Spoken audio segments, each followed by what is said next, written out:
Lockdown बढ़ा दिया गया। इस बाबत गृह मंत्रालय की ओर से गाइडलाइंस जारी कर दी गई है। इसमें भी घरेलू विदेशी उड़ानों को इजाजत नहीं दी गई। हॉटस्पॉट एरिया में सख्ती जारी रहेगी।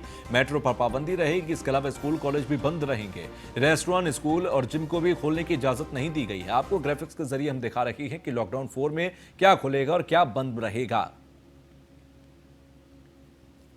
तो लॉकडाउन के पहले जो 4 फेजेस हैं वो हम आपको बताते हैं। लॉकडाउन 1 25 मार्च से 14 अप्रैल तक, लॉकडाउन 2 15 अप्रैल से 3 मई तक, लॉकडाउन 3 4 मई से 17 मई तक, लॉकडाउन 4 18 मई से 31 मई तक। ये 4 फेजेस में लॉकडाउन अभी तक रहा है और अब सभी को 31 मई तक लॉकडाउन की स्थिति में ही रहना होगा। तो ये 4 अलग अलग फेजेस हैं जहां पर अलग अलग तस्वीर लॉकडाउन की नजर आ रही है।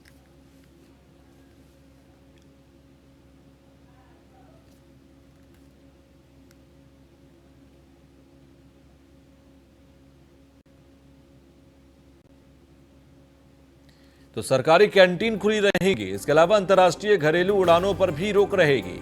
लॉकडाउन 4 में क्या खुला क्या बंद? मेट्रो सेवा, स्कूल कॉलेज बंद रहेंगे। इसके साथ ही साथ होटल रेस्टोरेंट भी बंद रहेंगे। जिम, सिनेमा हॉल और मॉल्स भी बंद रहने जा रही हैं। तो लॉकडाउन 4 में क्या खुला क्या बंद? सरकारी दफ्तर खुलेंगे। आपको बता दें, इससे पहले भी इस बात का फैसला लिया गया था कि 33% स्टाफ के साथ ये खोला जा सकते हैं। राजनीतिक सामाजिक सभाओं पर रोक रहेगी। धार्मिक सभाओं पर रोक रहेगी। धार्मिक स्थल बंद रहेंगे। तो शाम 7 से सुबह 7 बजे तक कर्फ्यू की स्थिति रहेगी। खबरों में आगे बढ़ते हैं। दिल्ली से खबर, जहां पर साकेत मैक्स के अंदर अस्पताल में भर्ती हुआ सरबजीत सिंह जुनेजा को A+ प्लाज्मा ब्लड की जरूरत है। सरबजीत सिंह जुनेजा की पत्नी भी अस्पताल में भर्ती हैं। मैक्स अस्पताल में रोजाना 60,000 हो रहे हैं खर्च, फिर भी इलाज नहीं है। न्यूज वन इंडिया अपील आपसे करता है कि अगर कोई भी इनकी मदद कर सकता है तो फिर अपनी भागीदारी जरूर निभाएं, सुनिश्चित करें। इस नंबर पर आप संपर्क कर सकते हैं। हम आपको नंबर एक बार फिर से बता रहे हैं, 9999606096। इसके अलावा एक और नंबर है जिस पर आप संपर्क कर सकते हैं, 9818060666। नंबर हम आपको एक बार फिर से बताते हैं, 9999606096 और दूसरा नंबर है 9818060666। तो ये नंबर है। मैक्स अस्पताल साकेत के अंदर एडमिट है ये सरबजीत सिंह जुनेजा और इनको जरूरत है प्लाज्मा की। ऐसे में न्यूज वन इंडिया अपील करता है कि अगर कोई भी इनकी मदद कर सकता है तो मदद के लिए आगे आए और इनकी मदद करें।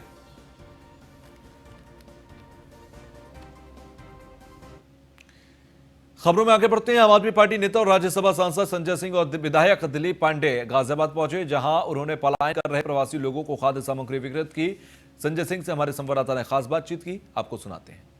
हम लोग आए हुए हैं अरवल जिले के वाहन कोसांग के पास, जहां पर बिहार से बाहर के मजदूर आ रहे हैं, बसों से लाए जा रहे हैं। ट्रेन से आने के बाद उनको हर जिले में बस के द्वारा उनके जिलों में पहुंचाया जा रहा है। ये देखिए, ये बस आई है अभी और हम देख सकते हैं कि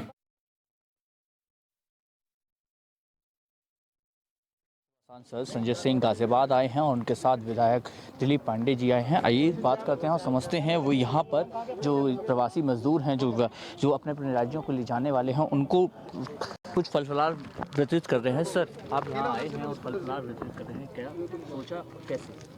देखिए, इस वक्त मज़दूर बहुत बुरी तरीके से परेशान हैं। वो अपने घर जाना चाहते हैं और सरकार, केंद्र की सरकार को ट्रेन की उपलब्धता करानी चाहिए। 2,30 लाख मज़दूरों को एक दिन में भेजने की क्षमता रेलवे के पास है। लेकिन मुझे बहुत आश्चर्य है कि हमारी सरकार के एजेंडा में कहीं मज़दूर नहीं है, कहीं गरीब आदमी नहीं है। और लगातार आप देख रहे हैं मज़दूरों का एक्सीडेंट हो रहा है, कहीं औरैया में, कहीं मुजफ्फरनगर में, कहीं सागर में, कहीं औरंगाबाद के अंदर। लगातार दिल्ली से भी बड़ी संख्या में मजदूरों का पलायन देखने को मिल रहा है और ये पैदल ही पलायन किया जा रहा है। आप तो सही कह रहे हैं। देखिए, पूरी बात सुनिए। इसमें राज्य सरकार, दिल्ली की अगर आप बात करते हैं, दिल्ली देश की राजधानी है। वहाँ बिहार के भी मज़दूर हैं, वहाँ झारखंड के भी मज़दूर हैं, वहाँ उत्तर प्रदेश के भी मज़दूर हैं। हम उनको भेज सकते हैं, लेकिन भेजने का काम कौन करेगा? ट्रेन कौन उपलब्ध कराएगा? केंद्र सरकार, भारतीय जनता पार्टी की सरकार। अनुमति कौन देगा? बिहार, यूपी, राज्य सरकारें। तो जो हम तो यहाँ तक कह रहे हैं कि अगर आप पैसा नहीं दे सकते, दिल्ली की सरकार मज़दूरों का पैसा दे रही है। किराया दे रही है। क्या लिखित में कभी कोई बात की गई केंद्र सरकार से किराया देने या बसेस चलाने या रेल तो चलाने बराबर की? मांग कर रहे हैं। हम तो साफ तौर पे कह रहे हैं जितने प्रवासी मजदूर हैं सारी ट्रेनें खोल के बसें खोल के उनके घर पहुंचाइए। और जो हमसे बन सकता है 15% किराया देने की बात आप करें। पहली बात तो ये कि 1 रुपये भी किराया नहीं लेना चाहिए मजदूरों से। अगर 4 करोड़ अनुमान एक लगा लीजिए कि मजदूर अपने घर आज जाना चाहते हैं। देखिए पहली बात तो दिल्ली सरकार के पास सीएनजी बसें हैं, आपको पता होना चाहिए। हम उन सीएनजी बसों को एक सीमा के आगे आगे नहीं भेज सकते हैं। सीएनजी बसें डीजल पे चलने वाली ये बसों की तरह नहीं होती, तो इसलिए हमारी एक सीमा है। हम तो ये कह रहे हैं कि आप हमको ट्रेन उपलब्ध कराइए, बसें उपलब्ध कराइए, हम भेजने के लिए तैयार हैं। उनका किराया भी आप चाहते हैं, हम किराया देने के लिए तैयार हैं। हमारे साथ राज्यसभा सांसद संजय सिंह जिन्होंने साफ तौर पर बताया कि केंद्र सरकार से लगातार बात की जा रही है। केंद्र सरकार से यहाँ तक कि कहा गया है कि हम लोग किराया देने के लिए तैयार है, आप ट्रेन चलाइए, बसेस चलाइए, लेकिन केंद्र सरकार से रिस्पॉन्ड ना मिलने के चलते यहाँ लोग बड़ी संख्या में पलायन करते नजर आ रहे हैं। वीडियो सनी के साथ गौरव यादव, न्यूज़ इंडिया, गाजियाबाद। तो ब्रेक के बाद एक बार फिर आप सभी का स्वागत। बिहार में संवाददाता पुष्कर प्रवीण ने आज बिहार से आ रहे मजदूरों को अपने जिले में लौटने के बाद किस तरह से व्यवस्था होती है उसको देखने के लिए अरवल जिले के वाहन कोषांग में गए, जहां पर मजदूरों, छात्रों और अन्य लोगों को वापस लाया जाता है। जिले के वाहन कोषांग के पास जहां पर बिहार से बाहर के मजदूर आ रहे हैं, बसों से लाए जा रहे हैं। ट्रेन से आने के बाद उनको हर जिले में बस के द्वारा उनके जिलों में पहुंचाया जा रहा है। ये देखिए, ये बस आई है अभी और हम देख सकते हैं कि बस का सैनिटाइजेशन भी हो रहा है। एकदम प्रॉपर तरीके से सैनिटाइज किया जा रहा है बस को। ये देखिए, आप देख सकते हैं नज़ारा। और मजदूर लोग जो बैठे हुए, जो बाहर से मजदूर हैं, छात्र हैं, सबों को खाना मिल रहा है, सब खाना खा रहे हैं, सब कुछ है। वहाँ मेडिकल टीम है जो स्क्रीनिंग कर रही है, स्क्रीनिंग भी किया जा रहा है। तो प्रॉपर तरीके से सारा काम हम लोग देख सकते हैं कि जिले में किया जा रहा है। सैनिटाइजेशन हो रहा है गाड़ी का, मजदूरों को खाना भी मिल रहा है, छात्रों को जो भी बाहर से लोग आए हुए हैं, और एक मेडिकल टीम आई हुई है जिसके द्वारा स्क्रीनिंग की जा रही है। और हम लोग इधर देख सकते हैं कि न्यूज़ 1 इंडिया की टीम ऐसे जगह एक्सक्लूसिव कवर करने आई है कि किस तरह की स्थिति है बाहर से जो लोग आ रहे हैं। और देखिए, गाड़ी भी लगी हुई है जिला पदाधिकारी की। यहाँ पे डीएम है अरवल के, उनके ओएसडी हैं, एडीएम साहब है, सब लोग आए हुए हैं। आइए हम बात करते हैं यहाँ के डीएम से कि क्या यहाँ पर माहौल है। सर, हम लोग आए हुए थे यहाँ पर वाहन कोषांग का दौरा करने के लिए कि मजदूर जो बाहर से आते हैं उनको खाने के लिए प्रॉपर व्यवस्था है कि नहीं। तो हम लोगों ने देखा कि सारा कुछ किया जा रहा है। किस तरह से कर रहे हैं सर इसको आप लोग? देखिए, ऐसा है कि हमारे यहाँ जो भी बाहर से मजदूर आते हैं उसकी सूचना हम लोग को मिल जाती है, प्राप्त कर लेते हैं और उस हिसाब से यहाँ सारी तैयारी करते हैं। हर एक प्रखंड के लिए अलग अलग पंडाल बनाए हुए हैं और जितने लोग आने वाले हैं उतना खाना हम लोग का व्यवस्था रहता है। इसके अलावा कहीं अगर रात में भी आ जाते हैं तो हम लोग उनके लिए सूखा राशन की भी व्यवस्था रखते हैं, ताकि उनको जो भी हमारे यहाँ आ जाए उनको तुरंत खाना मिल जाए, कोई भूखा नहीं रहे। खाने के बाद सर इनको किस तरीके से भेज रहे हैं? उसके बाद देखिए, ये बस लगी हुई है, सभी प्रखंड के लिए आवंटित है ये बस। ये बस सामने ये देखिए, ये बस जो है ये जाएगी प्रखंड के, लिखा हुआ है प्रखंड इधर सर बंसी, जी है ना जी, बंसी। देखिए, वो लिखा हुआ प्रखंड बंसी, ठीक है ना। अब इसमें बंसी के ये लोग जो देखिए, है, ये खुद बंसी प्रखंड के लिए बस लगी हुई है और बस के ऊपर लिखा भी हुआ है सर। अब तो ये वहाँ पर सूचना हम लोग दे चुके हैं जी जी वहाँ पर सारी तैयारी कर चुके हैं। वीडियो जो है जी, अब वो रिसीव करेंगे जी जी, और फिर वहाँ पर उनको जा करके रहने के लिए उनको सुविधा प्रदान कर दिया जाएगा क्वारंटाइन सेंटर। इनको जो लोग आ रहे हैं इनको किट वगैरह जो होता है वो तुरंत अवेलेबल है और वहीं पर सारा किट मेरा सब तैयार है। अब यहाँ से जाने के बाद वो वहाँ पर की सारी व्यवस्था वो रखते होगा और उसके बाद वहाँ जब किट दे दिया जाएगा फिर लोग आराम से रहेंगे। अभी तो सैनिटाइजेशन हो रहा है यहाँ से जाने के बाद। हर एक बस का जब आती है तब सैनिटाइजेशन, फिर जब लौट के आएगी तो फिर देखिए पूरा सभी बसों का हम लोग सैनिटाइजेशन किया जा रहा है। तो हमने देखा कि डीएम साहब ने साफ कहा है कि जाने के बाद फिर से सैनिटाइजेशन किया जाता है, अभी भी किया जा रहा है। और बस लगी हुई हम लोग देख सकते हैं बंसी प्रखंड, तो ये किसी को दिक्कत ना हो इसलिए जहाँ जिस प्रखंड का है वहाँ पर नाम लिखा हुआ है और उसी अनुसार उन लोगों को क्वारंटाइन सेंटर में भेजा जाता है। न्यूज़ 1 इंडिया की टीम एक्सक्लूसिव आई है इस तरह कि किसी को कोई कठिनाई तो नहीं हो रही उस चीज़ को कवर करने के लिए। तो हम लोगों ने देखा कि यहाँ प्रॉपर तरीके से काम किया जा रहा है, खाना दिया जा रहा है, स्क्रीनिंग किया जा रहा है और बस लगी हुई है जिनको जहाँ पर जाना है। कैमरामैन रवि रंजन कुमार के साथ पुष्कर प्रवीण, न्यूज़ 1 इंडिया। तो देश के विकास को गति देने वाले मजदूरों की व्यथा, उनके चेहरे पर दिखने वाली मजबूरी स्वयं ही उनके हाल बयां करती है। खैर, मध्य प्रदेश के जिला डिंडोरी की है खबर, जहां पर कॉलेज तिराहा पर बने क्वारंटाइन सेंटर का मामला है। मध्य प्रदेश सरकार के प्रयासों के चलते गोवा से डिंडोरी पहुंचे मजदूरों की जांच के बाद उन्हें उनके हाल पर ही जिला प्रशासन ने छोड़ दिया। इन मजदूरों के लिए जिला प्रशासन ने उनके गांव तक पहुंचाने की व्यवस्था तक नहीं की, जिसकी वजह से मजदूर पैदल ही अपने गांव छोटे छोटे मासूम बच्चों को कंधे पर लेकर कंधे पर बिठाकर अपने घरों की ओर मीलों का सफर तय करते हुए निकल पड़े। जबकि मध्य प्रदेश की शिवराज सरकार ने सभी जिला कलेक्टर को आदेश जारी किया है कि सभी मजदूर को शासकीय कार्य पर वाहनों के माध्यम से उन्हें उनके गांव तक पहुंचाया जाए, लेकिन डिंडोरी जिला प्रशासन ने लापरवाही बरती और मजदूरों को उनके हाल पर ही छोड़ दिया।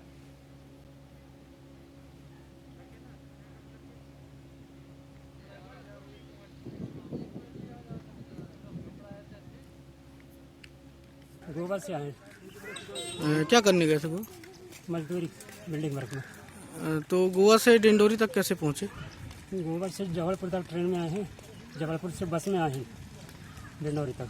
हाँ, और यहाँ जाँच सब हो गया, उसके बाद गाड़ी व्यवस्था नहीं मिल रही तो हम अपने गाँव के संग आए। ये किया है? नहीं, फ्री आए हैं हम वहाँ से। फ्री आए हैं? जी, और डिंडोरी से आपके गांव तक, कन्हैयासांग तक कोई व्यवस्था नहीं। तो वहीं डिंडोरी जिले की विक्रमपुर चौकी अंतर्गत ग्राम मुड़की बड़टोला में बेटे ने ही वृद्ध पिता पर हमला कर मौत के घाट उतार दिया। हमले में वृद्ध पिता की मौके पर ही मौत हो गई। बताया जाता है कि पिता पुत्र के बीच में शराब पीने को लेकर अक्सर विवाद हुआ करता था। 16 मई देर शाम शराब को लेकर दोनों के बीच में कहासुनी हो गई, जिससे क्रोधित होकर हत्यारे पुत्र ने वृद्ध पिता पर बांस के डंडे से हमला कर दिया। सर में घातक चोट लगने के कारण मौके पर ही ढोली राम मरावी की मौत हो गई। घटना की सूचना मिलने पर विक्रमपुर पुलिस मौके पर पहुंची और आरोपी पुत्र संतोष पिता ढोली राम को अरेस्ट कर लिया। पुलिस ने हत्या के आरोपी के खिलाफ धारा 201 के तहत मामला दर्ज कर विवेचना की है। आरोपी को न्यायालय में पेश किया गया, जहां से आरोपी को जेल भेज दिया गया।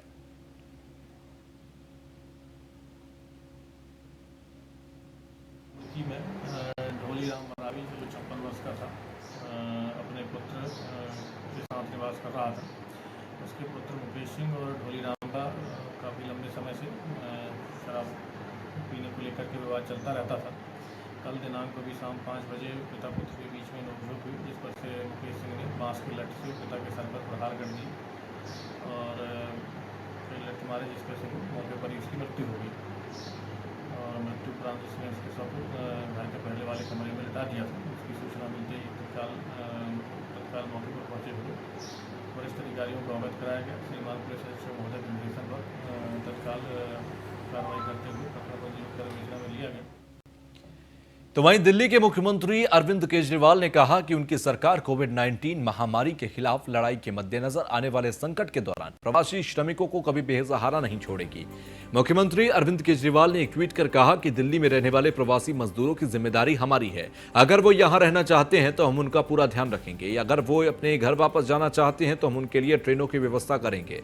हम उन्हें ऐसे संकट के समय बेसहारा नहीं छोड़ेंगे। मुख्यमंत्री अरविंद केजरीवाल ने एक अन्य ट्वीट में कहा कि सभी अधिकारियों को आदेश जारी किए गए कि किसी भी प्रवासी को कोई तकलीफ नहीं होनी चाहिए। उनके लिए जितनी जरूरत हो उतनी ट्रेनों का इंतजाम किया जाए। सरकार के आदेश में उल्लेख किया गया कि आपदा प्रबंधन अधिनियम 2005 की धारा 22 के तहत प्रदत्त शक्तियों के तहत राज्य कार्यकारिणी समिति DDMA GNCDT के चेयरपर्सन के तौर पर PR सचिव और राज्य नोडल अधिकारी PK गुप्ता, दिल्ली पुलिस के स्पेशल पुलिस आयुक्त और दिल्ली पुलिस के नोडल अधिकारी मुक्तेश चंद्र, सभी जिलाधिकारियों और दिल्ली में उनके समकक्ष सभी जिला DCP को निर्देश जारी किया गया। निर्देश में कहा गया कि यह सुनिश्चित किया जाना चाहिए कि प्रवासी श्रमिक सड़क पर और रेलवे पटरियों पर चलने पर का सहारा ना लें।